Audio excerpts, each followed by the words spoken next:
what started as something that was sort of just Colin Kaepernick and a few other NFL players has now really become sort of a universal display from athletes across different sports. We've seen NBA players taking a knee during the national anthem before their games. We've seen Major League Baseball players have done the same, especially on opening day. Almost every team took a knee, either before the national anthem or in some cases during the national anthem. And of course, the NFL kind of continued to do that for a while. At least some players did, even though it remained kind of a small number. But this is something that the president has really been opposed to and sort of used as a cultural issue to really kind of appeal to his base. He's really been adamantly against this and suggested that it's a protest against the flag and it's inappropriate. These athletes have explained that that's not what they're doing, that they're trying to raise awareness of social injustice, that it's not about the American flag. But this has really kind of become a big issue again as more and more athletes do this, especially in the wake of the George Floyd killing. That's sort of what sparked this, and athletes have really become more and more outspoken about it. So the president, as recently as, this morning, Thursday morning, was saying in a radio interview that he's not going to watch sports because players are taking a knee. I think that the ratings kind of suggest that most Americans don't necessarily feel the same way, especially after going so long without sports because of the pandemic. So the president seems to sort of be a vocal minority on this issue, but he's really kind of stuck to it for years, really, since he's been in office, as something that he thinks kind of reaches his supporters. It was definitely a more complicated response, I think, when Colin Kaepernick first started taking a knee during the national anthem. I think there was definitely not nearly as much awareness about why he was doing it, about why he chose to do it during the national anthem. He explained that he had talked to someone in the military who suggested taking a knee during the anthem would be a more appropriate way of protesting than, I think at first he had just been sitting on a bench. But it was not necessarily super widespread. There were a few other players who kind of joined in with him, in that first year or two that he was doing it, but he was really kind of on his own in sort of starting this. And really, it's kind of interesting that the president, in speaking out about it and saying, I believe it was in Alabama that he said it, that, players who took a knee should be fired, should be released by their teams. Interestingly, that kind of spurred so much backlash that more and more players started joining, to the point where during that season a couple of years ago, almost every team had players taking a knee at some point. And then it sort of subsided a bit last season, in the 2019 season especially. But yeah, it's definitely been a pretty dramatic transformation from Colin Kaepernick doing it when, there was a little more people questioning why he was doing it. There was a lack of understanding about that, to now where it's really just kind of widely done across various leagues and among tons of athletes.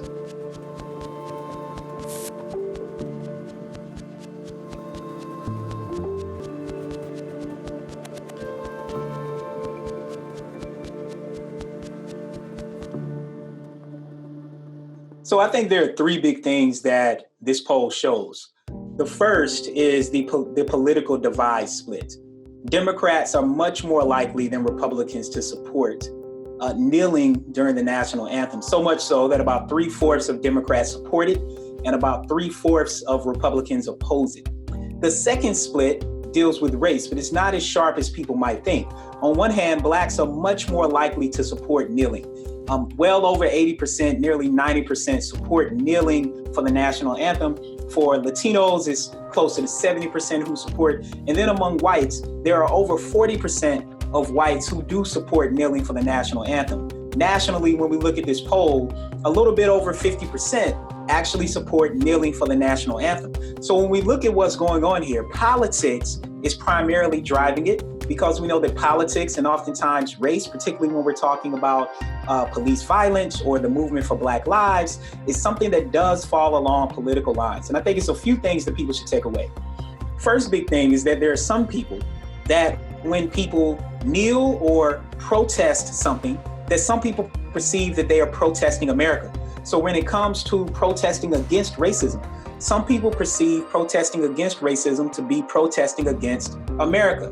There are other people who can actually disaggregate that and say that people are kneeling peacefully That is actually what our First Amendment allows for people to do. And as a person who comes from a military family, whose grandfather served 21 years in the military, he would always say that I fought in wars for people to have the rights to do what they want to do if they are protesting peacefully. The other main thing is that when Colin Kaepernick started to engage in his protest after Michael Brown was killed and Eric Garner and Tamir Rice and Sandra Bland and the like, there was a military veteran who came to him and said, hey, it might be better if you kneel. That might show that you're in solidarity, but then you can still engage in your protest. He did that, and it's interesting how the kneeling, and not him just sitting down or not being present for the national anthem, but it was the kneeling that led to people being outraged about this. We now know that Black Lives Matter and support for Black Lives Matter has become mainstream after a few years of it being political and polarized. We see that overwhelmingly that people are supporting Black Lives Matter after George Floyd because people are recognizing that police violence, police brutality, and systemic racism are things that we still have to grapple with in the United States. So when we look at this, I think it boils down to the messaging that people receive. If people are more likely to be Republican, they are more likely to watch Fox News, they are more likely to hear conservative radio, and that takes a different slant from people who might be more likely to watch MSNBC and might be more likely to listen to more liberal radio. And so even though people are talking about the same topic, the messaging around these topics are drastically different. One thing we know is that people aren't necessarily trying to protest the flag. Instead, what they're trying to do is exert their First Amendment rights and raise awareness. And we're now seeing this everything from the NBA to Major League Baseball and NASCAR in sports where people are doing this. And I think we'll continue to see the narrative change in the direction that activists and protesters want. So I co-edit Context Magazine Sociology for the Public, which is sponsored by the American Sociological Association. And we've had some analysis on this by some of my colleagues. And one thing they found is that as Trump tweets and as things happen, like what happened to George Floyd, we see spikes in athletes protesting by kneeling. And so I think this will continue through this season, because one thing we know is that COVID-19 is not detached from police violence in local communities, because these outcomes are linked to structural conditions in people's neighborhoods.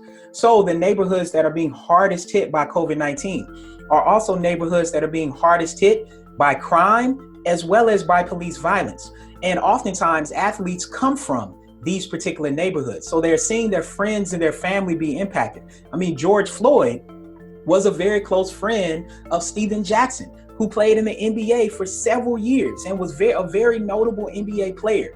This is the way that our lives are linked in these moments. So I think we will continue to see kneeling. I think we'll continue to see, obviously, the WNBA, which is oftentimes leading the way on these efforts, and the NBA to continue to wear things on their jerseys until we see widespread police reform.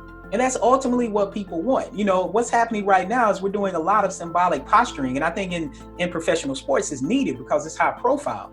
But outside of that, changing names and doing these sort of things doesn't stop a person from experiencing police violence. And that's what people are saying, is that these symbolic changes are important, but we need to see police reform at the federal level, at the state level, and the local level. And while we're seeing some of that, it hasn't moved the needle enough, because actually since George Floyd, we've seen an increase in police brutality incidents, not less. So if what was happening now was actually impacting what law enforcement was doing, we would see less of this, not more. The only thing that's going to change it is transformative police reform.